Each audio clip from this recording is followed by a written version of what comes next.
Hey, Phil, Fleet Authority here. Today we're going to put new brakes on the back of a BMW 7 Series. This is a brake rotor off the back. This is a new pad. The new pad needs to have a good surface to brake the pad in, to condition it to the rotor. So these are really nice, true, and flat rotors. I don't want to lay them and cut a new pattern because it puts a little screw drive pattern in here and it can create noise.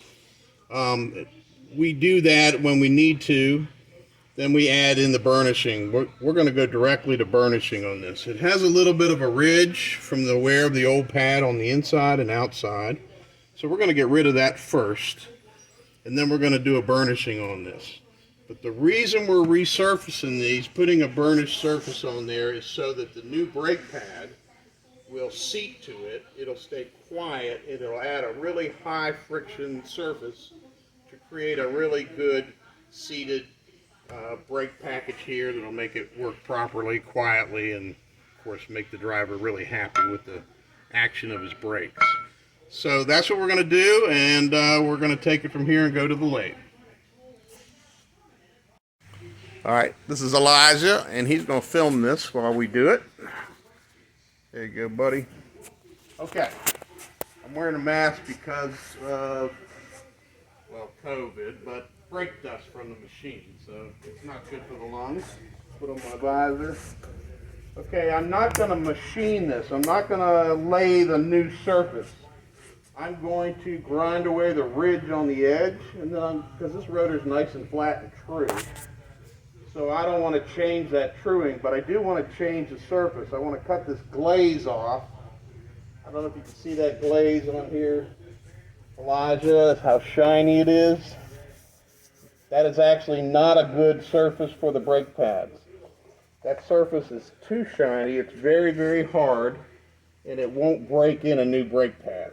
So we're going to put a non-directional burnished finish on it, and we're going to do it with a series of grinders. So I'm going to start with an electric grinder, and I'm just going to cut off the little ridge that developed from the wear of the rotor while I'm spinning it. I did this side yesterday, and then they wanted to put it on a video, so I'm going to redo that, and then I'll burnish the rest of it. So I'm going to start. That might help add some light.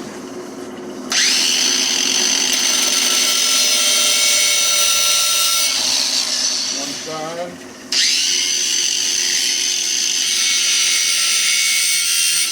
And that's pretty much that. Takes a little ridge off.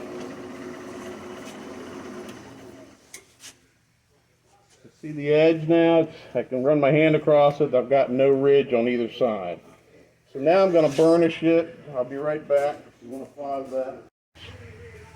To get rid of the directional swirl here. So you'll kind of get it.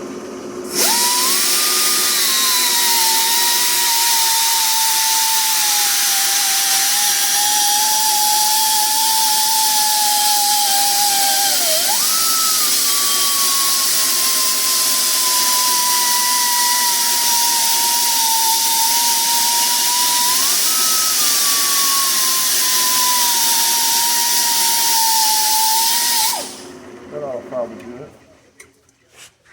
What that does is put a nice cross, non-directional pattern to the deglazing of it.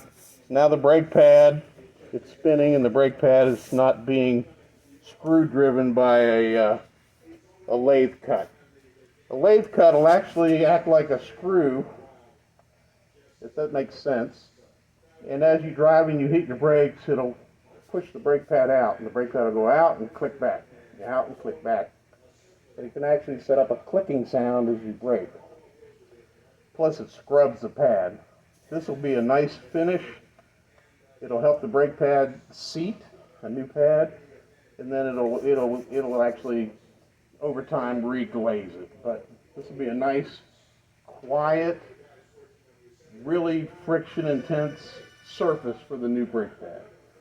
And that's how we're doing that. You want to do the other side? Yeah, we can do the outside. Okay. Tell me when you're ready.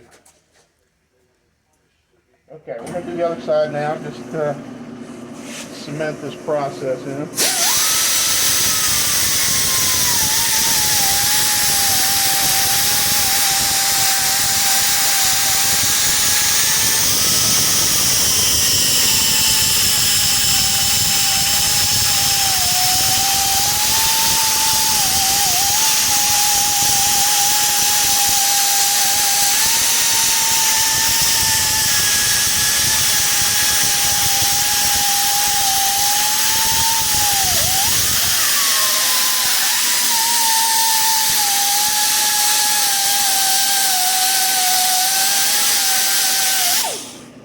That'll probably do it. Shut it down, take a look.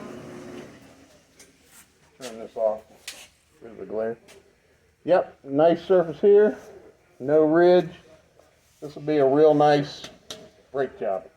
Nice, quiet. Make the BMW driver happy. This is Phil, Fleet Authority. See you on the next video.